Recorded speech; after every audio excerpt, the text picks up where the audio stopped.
right, we're back with another one. Today we're gonna talk about Atlanta. Season 3, technically part 2. We might talk about the entire season. Yeah, it's a big roller coaster of emotions right now. Woo! Let's get it.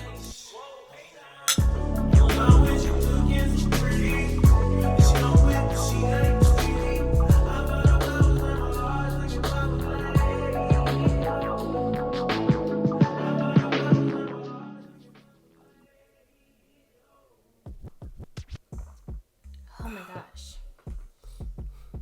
So where to begin? Well, you want to begin because it's a lot. Right. I really enjoyed the quote unquote side. I don't want to call them side quests, but they're they're not filler either. Side quests. I understand side quests is kind of like filler stuff for games, so that's why you wouldn't want to use that.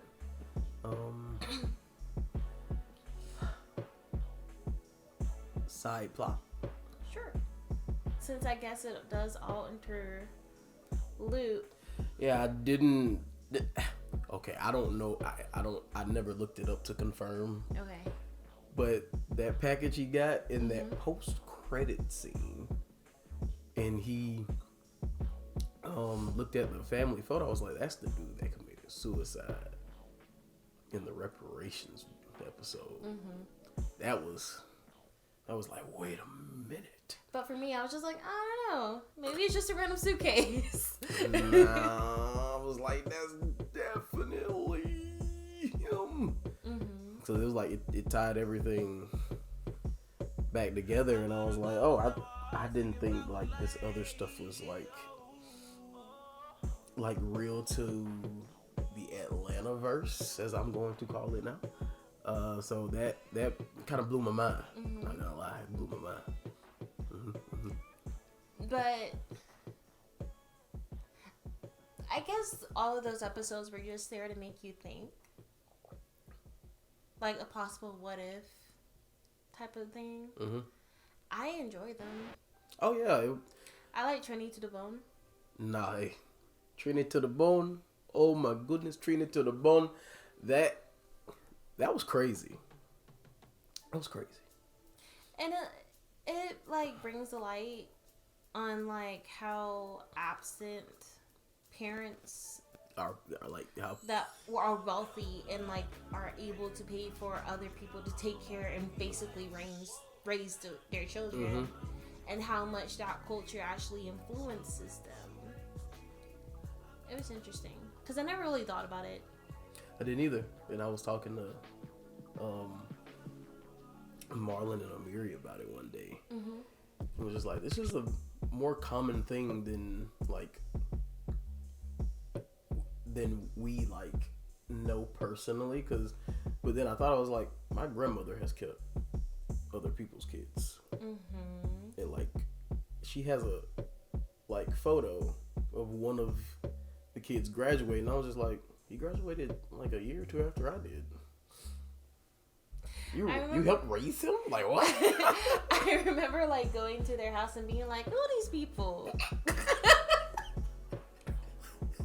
because you don't see it coming. You're just like, who these people? Why you got a picture with him for graduation? Oh, yeah, it blew my mind that day, and then I thought it was like, and Marlon's grandma, she, his great grandmother did the same thing out in Riverfall. So it's like, you really think about that. Like, wow. And like, it's something left over technically from slave days, if you want to think about that, because it's the only jobs they could have after all of that happened. And it's also something to think about with like, they are so busy raising all these other children. I loved that part of the episode. She was like, she was off raising all these other kids. She Where wasn't was she? here for us. I was like, damn. Yeah, and it hurts. It hurts to hear, but at the same time, like, that's kind of with any job, though. Mm-hmm. It's like a parent gets so engrossed in making money for their children that they kind of lose sight. Yeah, because look at the white family. They weren't involved in their son's life. And then this family's mother was basically raising him, but then who was raising her kids? And who was there for them when they needed her? No one. So it was like, I see what you're doing here. You want us to see both sides of this. Yeah. What was both sides of the reparations episode? Both sides of the reparations episode is like, yes, the black people do deserve reparations, and they do deserve like understanding and like money for the forced labor that their greats had to go through, because it really wasn't that long ago. Okay, but what's the other side of that? The other side of that is, should you force somebody to pay for the sins of their father? Oh. Fair enough. Like, is that fair? Like, yeah, their greats did that, but they're not doing it to you now. It's not like they're still coming up in your house and being like, go do what you need to do. They're not. Yeah, and homie who like got served in the episode, he was just so taken aback because he was just like, no, there's no way. So it was like he didn't even know. Yeah, like we have a mutual friend who was telling me about how back in the day his father had shared property with this black family and had them working out on the farm, and he said that he believed that his great whatever treated them very kindly, that the family is still in touch with them, and like they like pay them and all this good I've never heard this story before. I'm sure he tells a lot of stories. I know who you're talking about now. But he was telling me about how he truly believed, like he was aware that it did happen in his family, but he truly believed that his family would never do that. I'm just like, as in the bad part of it? Yeah. All of it was bad. What are you talking about? I'm just like, redacted. Now. It's the naivety. Yeah. It's the want to not be the bad seed. Not come from the bad people. Yeah. They want to be the exception to the rule. Yeah. And like, I get it. Mm-hmm. It still happened. And you probably weren't the exception, friend. But do better now. Yeah. What about... What was that? What about... Nah, you sounded like you was starring on Degrassi. What about... let's see. Trimming to the bone. I can't remember. My favorite episode. Rich wig or poor wig. Yeah, how did you feel about that? Fantastic. Yeah. Fantastic. It's my favorite episode. Like, okay, so I feel like they did what Passing didn't do, and actually made me believe that. Oh, this person was white. Yeah. Yeah, at the beginning of the episode, I wanted to strangle him. But no. So for me, the reason why I was just like, something ain't right, is because he sounded ethnic somehow. Yeah, he did. And like I told you, I was like, he kind of looks and sounds like Arnez from 1-on-1. That's like funny. he just. It's was just something about him. Because, like, okay, so I grew up not saying the word, and I grew up not hearing the word in my household until I moved to Alabama, where I was surrounded by black people who said the N-word. So I wanted to be more black. So I sounded like that. I never ever said the hard ER. Never that. But it just never sounded right coming out of my mouth. It sounded like it was a white person saying it. Like, is it because of your proper speech? It was because I was uncomfortable saying it. And so I was trying to force that. I don't know if it's an uncomfortability thing. That's what it was for me. It was because I was trying to I was hesitantly saying it. I wasn't saying it with my full chest. I wasn't like, this is mine. This is like, I was saying it like this is someone else's. So you were probably putting emphasis on the wrong part of the word and doing all types of nonsense. Mm-hmm. And I understand, because as an actor, you can read a word in your head, say it one way. Once it comes out of your mouth, you're like, that is not the intention that the writer wanted or I wanted. It's just like, why do I sound like a person trying to be a person now? Yeah. It's like, this isn't real. Mm-hmm. And that word, playwright August Wilson, rest in peace. When he wrote like the word, the N-word, he didn't spell it with like an A. He only put an ER at the end. Mm-hmm. But like in my mind, like the first time I'm reading it, I'm like, whoa. But then I'm like, these are black characters saying this. It's so hard. And I'm just like, so he doesn't differentiate the two. No. He as a person, he's like, this is the same thing. Mm-hmm. Even though like we have taken it and done something else, like this is still how you spell the word. And it really made me think about,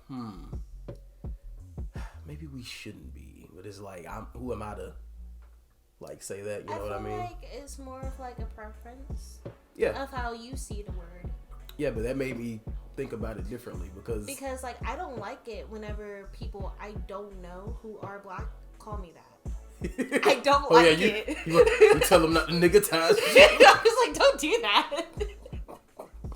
I don't know you because like I don't know your intentions. Mm-hmm. Like I'm not your homie. Like don't do that. Oh man. Yeah. The only reason I've like ever really seen a difference is because of the pronunciation and the spelling difference that's in my head. Yeah. So seeing older heads, this prolific playwright like only write it in one way, it was like, oh, it's still the same word. As black people, we just don't say like father and mother. We say mother. We just don't pronounce R's. Yeah. Which is also a funny story with Shakespeare and her being like, do you talk like that? I was just like, I do not. Oh man. But back to Atlanta. Rest in peace to Kevin Samuels. He was fantastic in this episode. He's the guy who renamed the school and everything. Oh, that's Kevin Samuels. I forget. Mm-hmm. I forget about him. Yeah, he was fantastic in this episode. Yeah, he was. He was Chefcus. Even though, like, I do have some, iffy feelings about him. But, his opinion is his opinion. And, like, it also correlates with this episode. Like, way back in, it doesn't matter, like, how you act. You are seen as black. But here, it's just like, no, it matters how you act. Mm-hmm, it matters the culture that you immerse yourself in. That is what makes you black. And then it was like you saw both sides of that. Because it was just, he was like, my dad's black. He was like, you are white. You don't have any black friends. He's like, how you know that? Oh, and then remember whenever you was just like, who is that? When it was like, you didn't have to call them such and such. Oh, was it a high yellow? No. Like they said a specific name. I don't remember the name off the top of my head. Oh, I don't know. Which is bad. But they was talking about like the Supreme Court guy that's black, like the only black guy up there who like, yeah, that's what they're talking about. So anyway, it's okay. Whew. About to be out of birth control, y'all. You so stupid. I'm so sad. It's so stupid. So, the other side of that was the other guy who was like African or whatever, and he was like, "Well, you're not really black. Like you can trace your lineage. You know exactly where you're from. Not like black, you know." And he was like, "Well, tell that to the white people that see me walking down the street and this, that, and the other." Was just like, Yeah, because because like that goes again like with society. As in the world, is still that basic. What you look like is what you are. Where like now, in our generation, a little bit, it's more of like who you identify as. It's like more breathable room. Oh, okay. I see what you're saying. Like, it's whatever you choose to be. If you choose to be that, then you're that. Like with Kamala Harris, she chose to be Asian and then she chose to be black. I mean, she didn't really choose it. That's just what she is. That is what she is, but she chose to like stand behind one versus the other. Oh no, man. I don't have much knowledge in that. Yeah, I trust my source. But no, I liked the episode. I was so terrified whenever like they shot him. I thought they shot him in the head. I was so sad. Oh man, then Kevin Samuels came up and was just like, "You could have burned down the school," and I like that. I like that it's different about how people like choose to react about things. How it's mostly a Caucasian thing to shoot up a school with people inside of it, where black people are just like, "No, we're just gonna destroy the building." You know, I didn't even pay attention to that aspect, because like even at the beginning of the episode when he's like scrolling Instagram or something, there's an ad or something that says flamethrower, and I was just like, because I watched it the second time with Amiri and Marlon, and I was like, didn't even notice that at the beginning of the episode. And like his weapon of choice in the game was a flamethrower. I was like, so he just was infatuated with a flamethrower instead of guns. Yeah. What he said, you know, getting shot is the blackest thing you could have done. Make sure he lives. Take him to white Grady. He was like, you mean white Grady? Slipped him some cash. I was like, bro, you gotta give the paramedics a bribe to take somebody to a good hospital. You do. Just sad, man. They're gonna go to the one nearest by. Oh my goodness. This season, I think, started off rocky for me. It was just like, what are we doing? Yeah. But it wasn't until literally the last episode that I figured out like this entire season was like, yeah, it had elements of Earn and Paperboy the Eternal. Like it had elements of them, and like mainly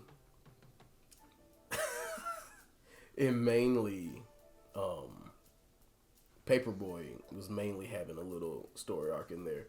But the overarching arc, like character arc of this season is Vanessa. Yeah. And I didn't like notice that whatsoever until the last episode. It was a fantastic episode. It was a fantastic episode. Oh yeah, apparently that's remember she said she was watching some show? Amelia? Something like that. Amelia, whatever. So when I was watching it with Marlon, they had peeped it like halfway through. It was like, oh, she's being such and such and such and such. Because, you know, I ain't never heard of the show or watched it. No. The only French show that I know is, like, I think it's Madeline, where it's a little redhead girl with the French cap, and she's, like, in a nunnery with all these other French nuns. Would not know. Just on shenanigans. Well. So, anyway. They was talking about how in... funnily, you said what they said about just getting into hijinks and shit, and then it all pointed together. It was like, oh, so she watched that after she got there, and she was jet lagged, and that's why she couldn't sleep whenever she ran in the urn when she was getting ice at like 4 a.m. So she was watching that, and then she just starts doing nonsense, pushing people into pools, stealing, just hijinks. And I was just like, oh, this wrapped around to very nicely. I know the reason why she did everything this season now. Yeah, I guess it was like, it definitely was a mental break. Yeah. Mental health needs to be taken more seriously. Yeah. To her family and friends' defense, they tried to reach out to her. They did, but it was more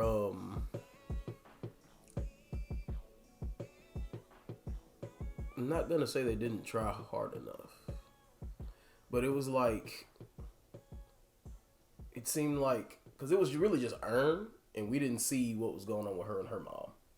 Yeah, because that was like through text and like call or whatever, so we didn't really see that. But with Earn, it was just like, yo, what do you got going on? Like he didn't want to upset her, you know. Yeah. But her friend came along and she wasn't worried about upsetting her. She was like, what the fuck's going on? And it's like, you know, sometimes you need that person who's not gonna care about how you feel to let you know what you're doing. And apparently she was the best person to do that. I mean, she was there to pee on somebody, so she clearly don't care. Yeah. She's like, I'm just here for the money. Yeah, that scene at the end, that R. Kelly scene was crazy because she peed for a long time. He's just like, what's up?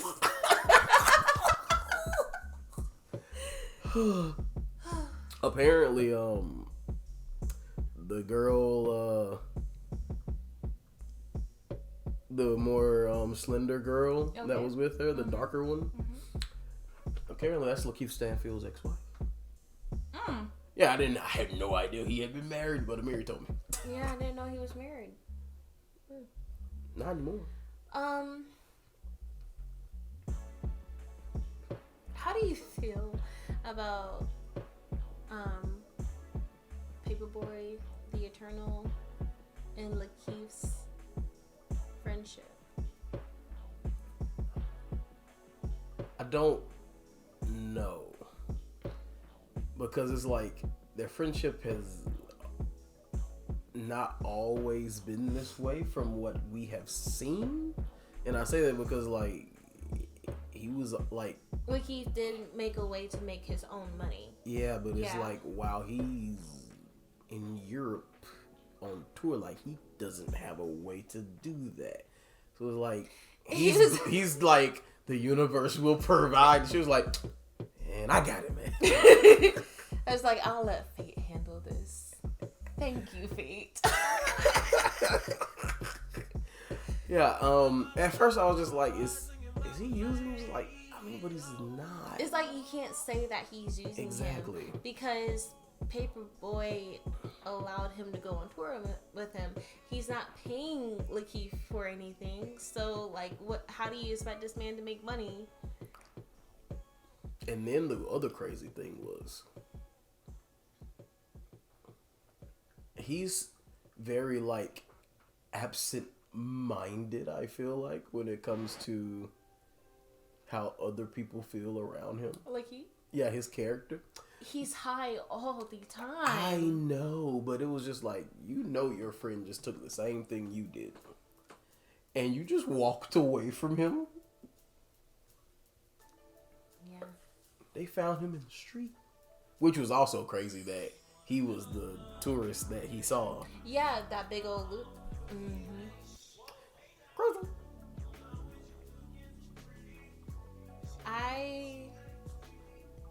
appreciate Ern's loyalty. Yeah. The whole thing with the masters and everything was like, you own your masters. I just worry. Like, it's hard. Okay, so, like, it's hard to be, like, manager and friend. Mm-hmm. Because right now he's a phenomenal manager, but I don't know if he's a good friend.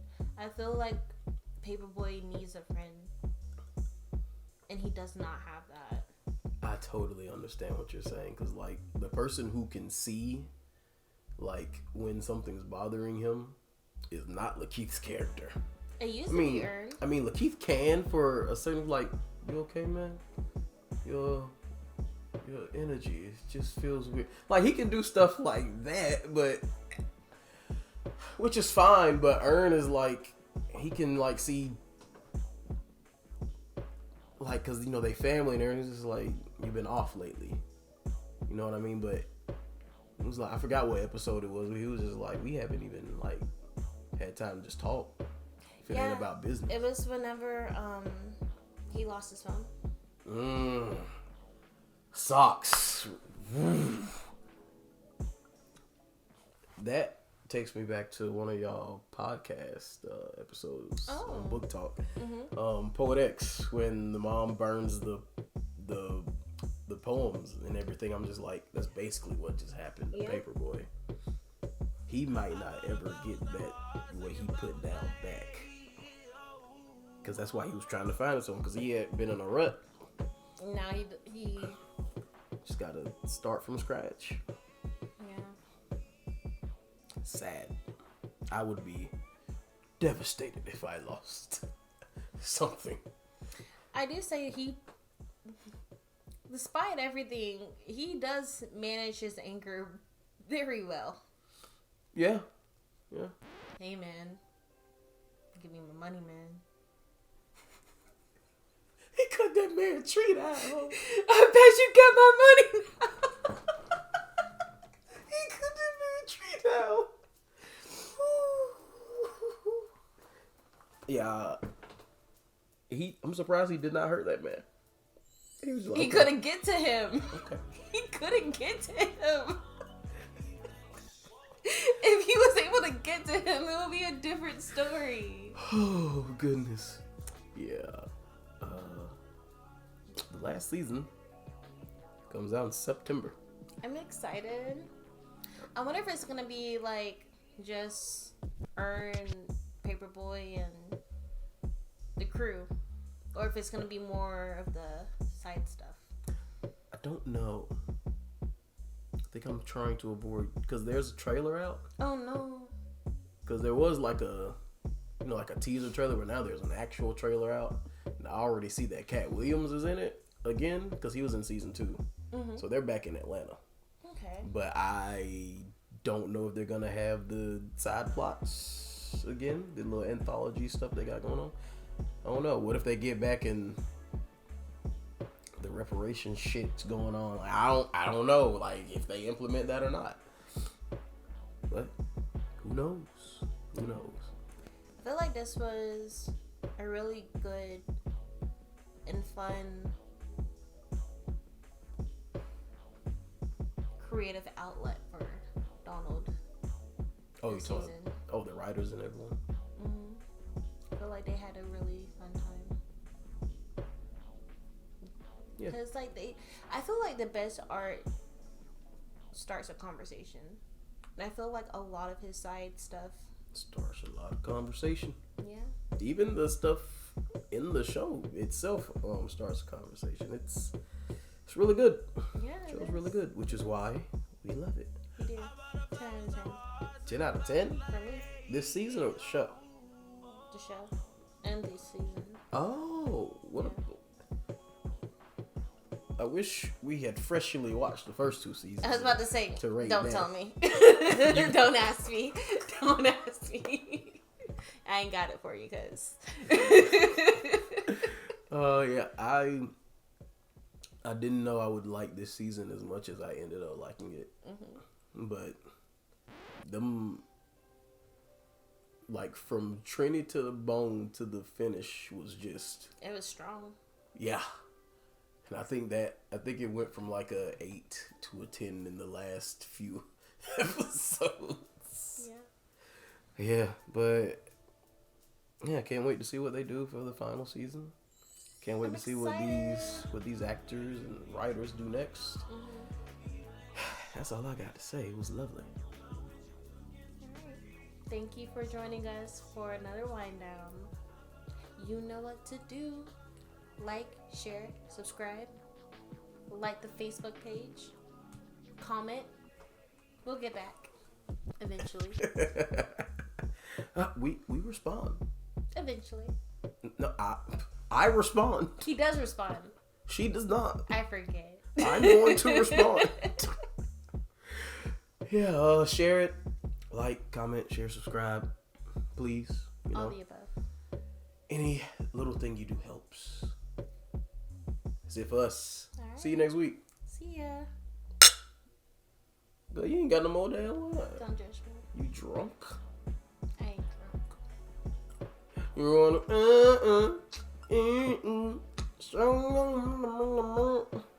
Hey now.